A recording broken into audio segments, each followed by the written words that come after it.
We're with Eastern Connecticut men's head basketball coach Bill Geitner. Eastern getting ready for the Eastern Connecticut TipOff Tournament getting underway on Friday. The Warriors open up at 5:30 against Worcester State. Bill, we're going to talk a little bit about this season coming up, but let's take one last look back at last year, that ECAC Championship. What did it mean for not only the seniors and the players, but what did it mean for the program? I think it was a great experience for the players, especially the seniors, to go out that way, to win a championship, to win your last game, to be in a postseason tournament. And then obviously individually, I mean, for Chris Robitaille to achieve, 1,000 points. So I think there were a lot of individual milestones, obtained by going to the tournament and winning it. And then just the overall experience, being in a postseason tournament, being in a championship atmosphere up there at Westfield State. I think guys, gained unbelievable amount of experience. That was your fourth straight 20-win season. Regardless of how many games you win the previous year, coming into a new season, is there a guarantee that you're going to win an X number I wish there was. No, and that's something that we've emphasized and stressed this year, is that, as successful as last season was, I mean, it means nothing this year as we move forward into a new season, new challenges.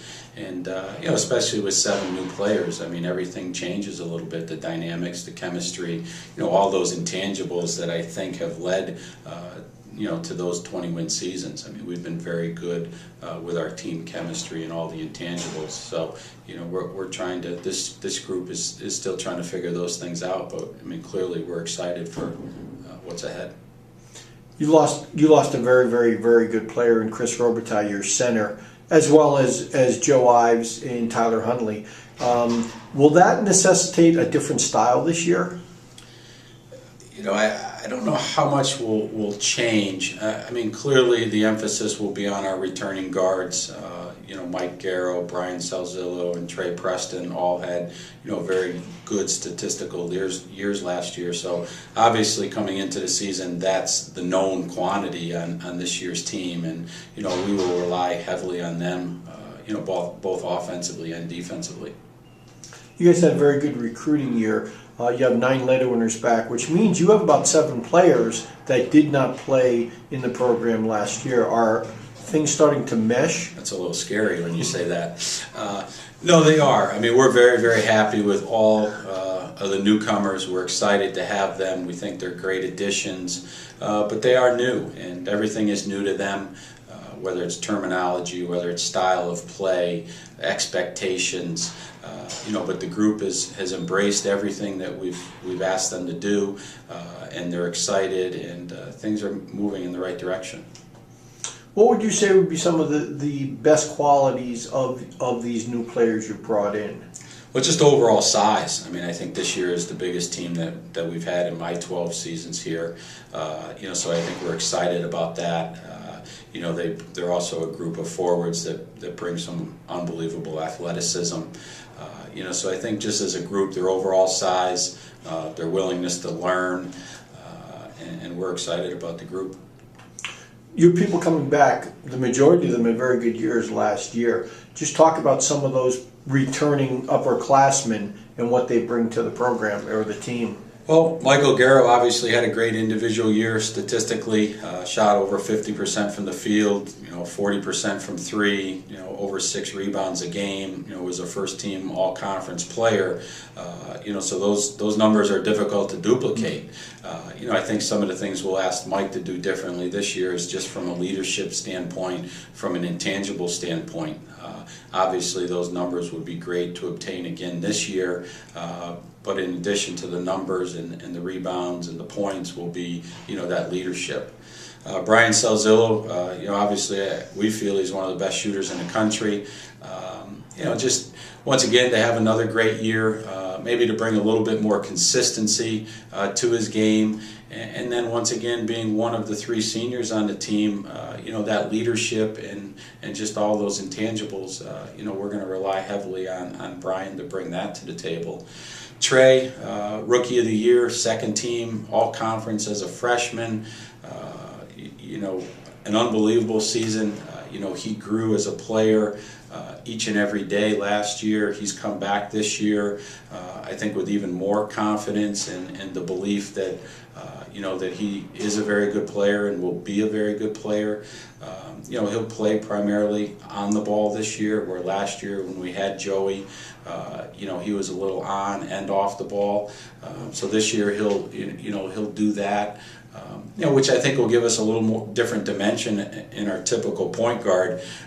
Joey had an unbelievable this year career for us, but didn't rely on him to score a ton.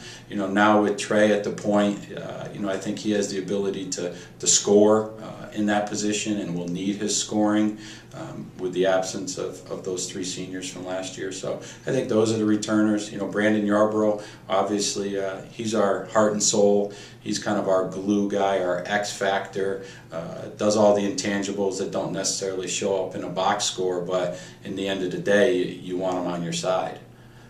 Justin Nunez, a reserve for us last year, but played key minutes in the championship game up there at Westfield State. I mean, he was one of the reasons that we were able to win that game. He came in and defensively and offensively kind of changed the tempo in our favor. So I think we're looking for big minutes from Justin as well. Well, last year in February, you had a great February last year. You won all 5 of your conference games. You went from 7-2 in the conference to 12-2.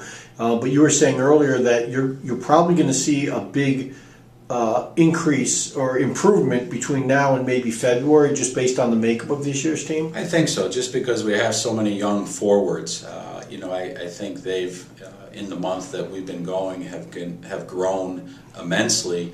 But I think their growth, we'll see different players, come February. And that's, kind of been our motto this year is to talk about the process, to talk about every day coming and getting a little better individually and getting a little better collectively as a team. And, if we do that by February, I think we're going to be a pretty good team. Bill, last question. You go into the TipOff Tournament, the Eastern TipOff Tournament.